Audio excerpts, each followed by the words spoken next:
All right. So, among the weird things that we're talking about today is the fact that all of this is taking place. The world is obviously a very, very dangerous place, and the United States Congress appears to be absolutely paralyzed because I am not an expert in the operations of the House, but much smarter people tell me that unless there's a speaker, the House of Representatives pretty much is out of business. They can't do anything.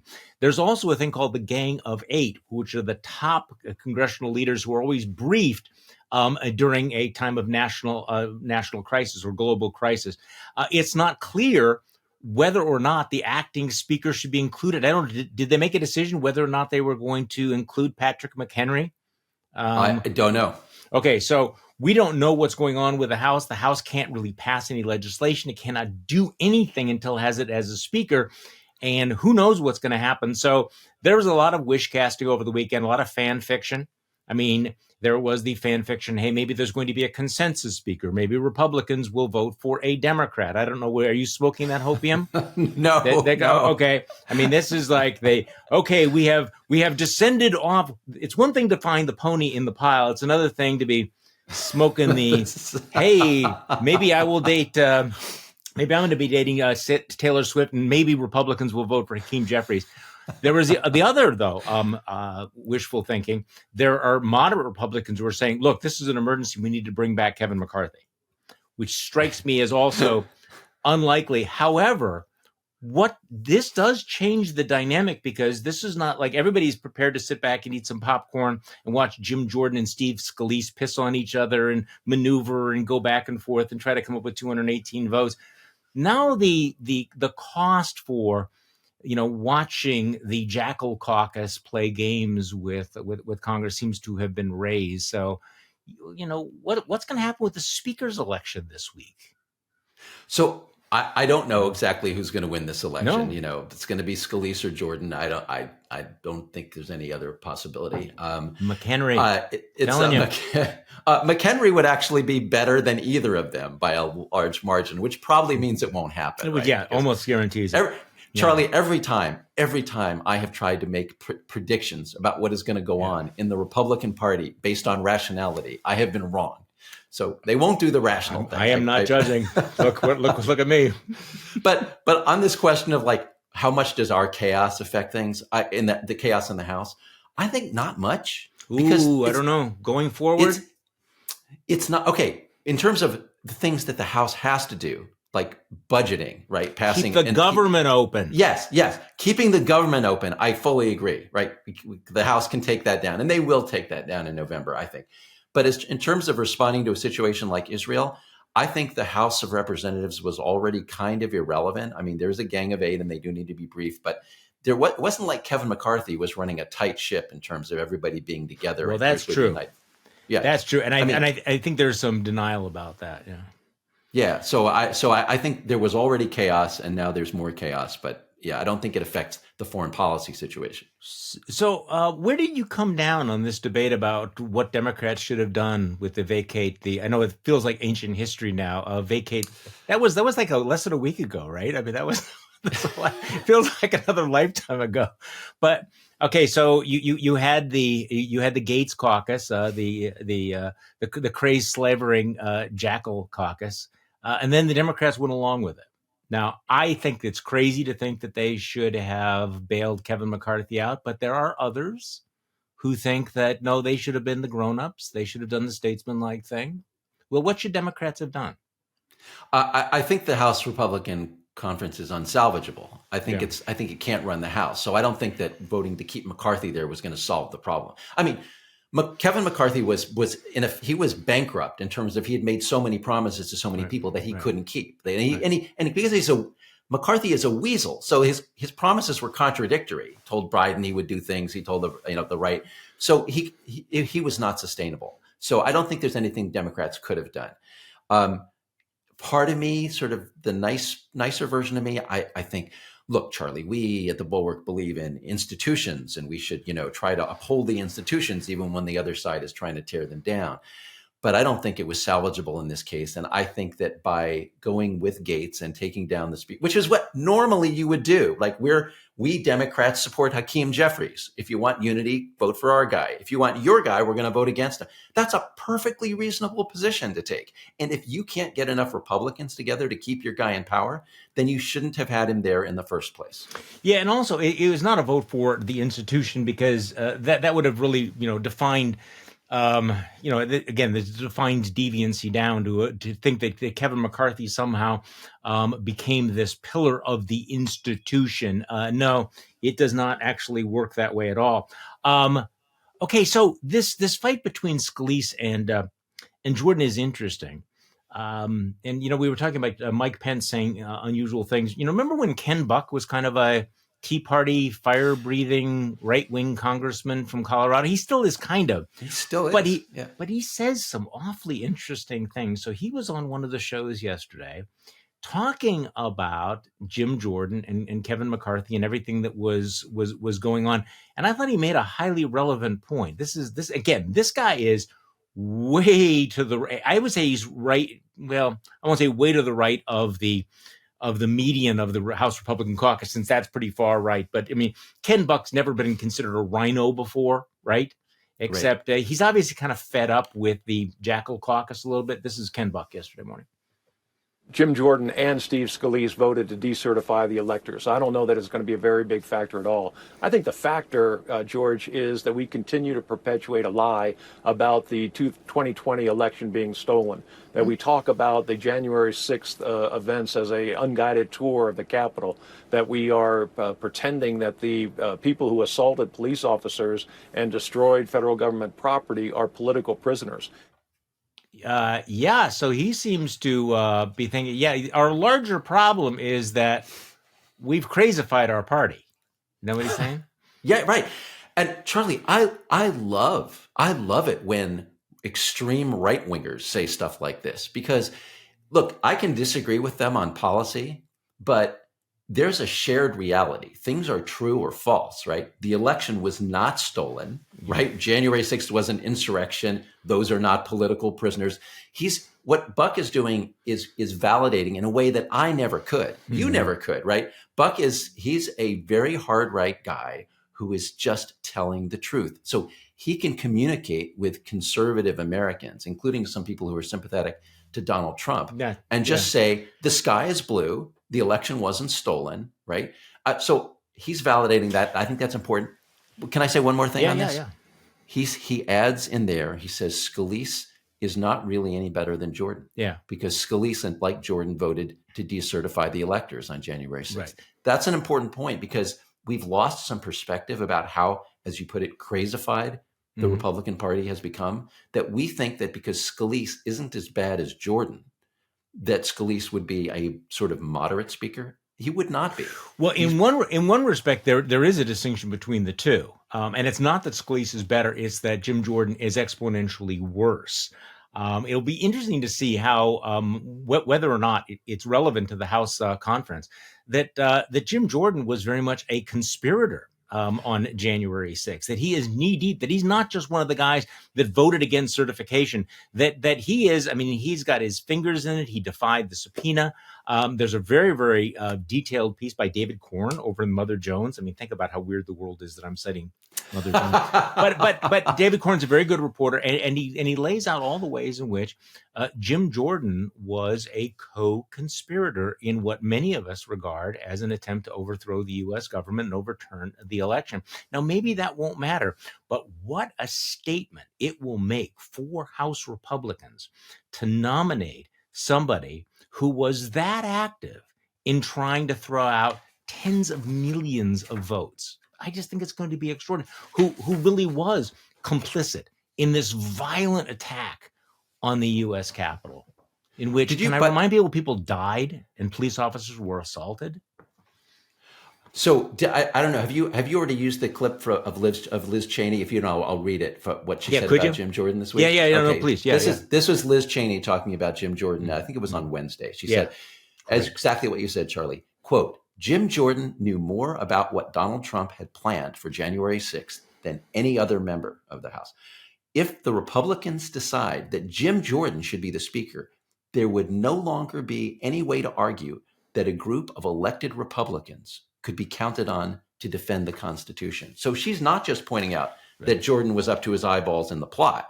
She's saying that if other Republicans, if the House Republican Conference decides that that man, someone who did that, should be speaker, then the whole Republican conference cannot be relied upon. And she says any Republican. She is talking about an entire political party, and she's right. Well, Jim Jordan has some other baggage as well. And yesterday, Nancy Mace, who, by the way, this is where Kevin McCarthy and I actually agree. Nancy Mace is a whole different story. I mean, try to figure out Nancy Mace.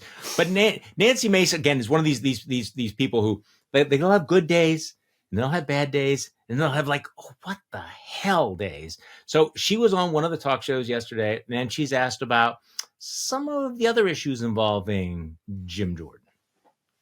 I know you've been outspoken about defending victims of sexual assault due to the past allegations against Jim Jordan that he turned a blind eye to sexual abuse. Give you any reservations? I'm not familiar or aware with that. He's not indicted on anything that I'm aware of, and so I don't know anything and can't speak to that. But I will say that I have been, as you said, Margaret, I don't know anything, and I don't know anything about that. I don't know anything about that, she says 2 days before she has to decide whether or not he becomes second in line to the president of the United States. Now, I'm just going on this national, program to talk about Jim Jordan, and I don't know. He may become the next Speaker of the House of Representatives, but I don't know anything about that. That's become kind of the go-to dodge. Like, no, I didn't read those tweets. No, I don't know anything about that. Yeah. So I don't have to address your point because I'm ignorant. Yeah. For people who don't follow this, Jim Jordan was he was not responsible for this, but there was a team doctor, I can't remember, who at Ohio State, the wrestling team, and there were a bunch of wrestlers who said they had been groped by the doctor, and so this is a sexual abuse case in which Jim Jordan was told. There was witness testimony that he was told. Jim Jordan simply denied it. He said they're all lying. Right now, this is men, not women. And Nancy Mace poses as a protector of women, and Nancy Mace herself a victim of sexual assault, right? So I'm sympathetic to that. But if you care about this issue, you can't just care about the women. You care about all victims of sexual assault. Jim Jordan looked the other way, and then he lied, and he claimed that the victims were lying about what he knew. So this has been, I forget how many years ago this happened. But it's never too old, and if he's going to be speaker, it's going to become an issue again. So this is what blows my mind about politicians. Every time you assume that they're going to behave in a rational manner, if you ever assume that, if anyone ever assumes that, they're quickly disabused of all of this, because it is a little bit like, the RNC is about to nominate Donald Trump with all of his indictments and the crimes and the impeachments. And then the House Republicans go, hold my beer. Look who we're going to put in as speaker. We're going to put in the mini-me Trump, who's also got this credible allegation of looking the other way of sexual assault. I mean, Jesus Christ. And by the way, can we stop hearing about groomers on the left when we have, with Denny Hastert, Jim Jordan. Can you imagine let the record? A worthy successor for Denny Hastert. Okay, now that's a great line, right? Jim Jordan. Yes. Yeah. You missed Denny Hastert? Here's Jim Jordan coming. Jeez. Yeah. From the people who brought you Speaker Denny Hastert, here is Speaker Jim Jordan. What could possibly go wrong, right? Something like that.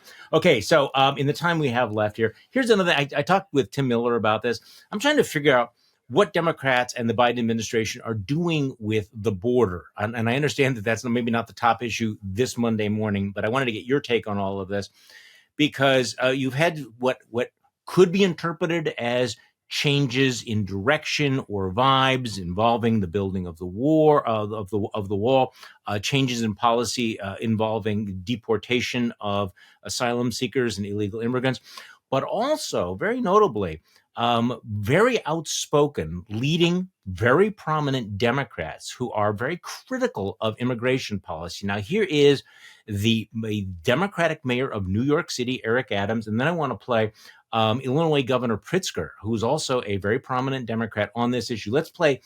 This is New York Mayor Eric Adams on refugees. We can't have a rule that one can come from anywhere on the globe and come to New York City and remain in New York City as long as they want, and taxpayers must pick up the cost. Okay. Now, we're also getting pushback from the Democratic governor of Illinois, who also had said, at one point was rumored to have some presidential ambitions himself. This is Governor Pritzker. My family were refugees to this country, too. We ought to welcome them, put them through a process, and if they don't meet the requirements, they should be sent back.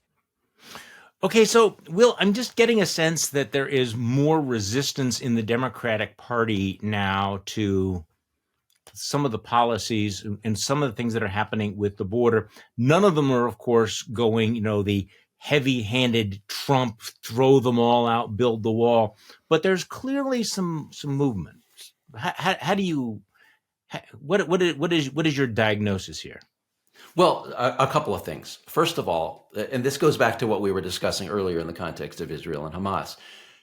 When the sky is blue, acknowledge it. Right? Yeah. The reality, acknowledge it. Democrats have not been looking squarely, honestly, at this massive migration crisis that has been coming into the United States and up the Western Hemisphere. Eric Adams is doing that. Eric Adams, he went to the Darien Gap. He looked at this. He's got migrants flowing into New York, migrants coming into Chicago. That's what Pritzker is talking about. They're simply overwhelmed. The United States is not prepared. We are not handling this well. We can't have this many people coming in, and we can't have them concentrated in this. It's chaotic, and they're concentrated in a few areas. They're overwhelmed. They need federal support. Isn't this what Greg Abbott and Ron DeSantis are saying, Mr. Salatan? It is. And Pritzker says, let's spread out the migrants to not just the blue cities. And he's right about that, right? That's a cynical operation. But they are distributing it from these red states because that's where they came in. They came into Texas. And Joe Biden and the Democrats cannot say that's Greg Abbott's problem. We're not going to deal with it. So these Democrats in the North are telling Joe Biden, take this seriously. And Democrats should take it seriously. And we were talking before about issue ownership. The whole border issue seems to be an issue that a lot of Democrats have decided is a Republican issue. And we can't talk about it, or we can't talk about deportations because that's racist or whatever. Pritzker is saying, nope, they don't qualify. You got to send them back. Henry Cuellar, Democrat in Texas, saying the same thing. You got to show people. And Charlie, Henry Cuellar says, you got to put this on TV. You got to show the people in Latin America. We are putting people on planes and we are sending them back. So these are repercussions. It is an administration of a penalty of you will not get a reward for coming into this country illegally. I think Democrats need to embrace that message. Does this validate, though, some of the stunts from Greg Abbott and Ron DeSantis, who were putting migrants on buses and sending them to red states, saying, look, we are overburdened. We need to share the pain, and aren't now these Democratic governors and mayors saying, yeah, you're right. We can't stick them all in Florida. We can't stick them all in Texas. Well, not Florida, but Texas. Yeah, I would say it does. It half validates it, right? Yeah. It validates the part where Abbott says, look, they're all in my state. I need to redistribute them. Now, where he redistributed them to is a separate question. And part of what Pritzker said is you can't just send them to blue cities. And Pritzker's right about that. If we're going to house them in other places, it should be in red America too. But it can't all be in border towns in Texas. No, I agree. Look, we'll have plenty of time to talk about this. I think it's very interesting the way this played out. I know that Politico over the weekend had an interesting point that in many ways the extreme position that Donald Trump and the Republicans have taken gives the Democrats a little bit more flexibility because they can, in fact, move toward the center on the issue of immigration, knowing that however far they move, the Republican position is going to be so much more punitive, so much more extreme. So, there are areas of doing it, but this issue is not going away anytime soon, however much people would like us not to talk about it. We have a lot of ground to cover over the next several weeks. We'll talk again next Monday, okay? All right, Charlie. Thanks. Take care. And thank you all for listening to today's Bulwark podcast. I'm Charlie Sykes. We'll be back tomorrow, and we'll do this all over again.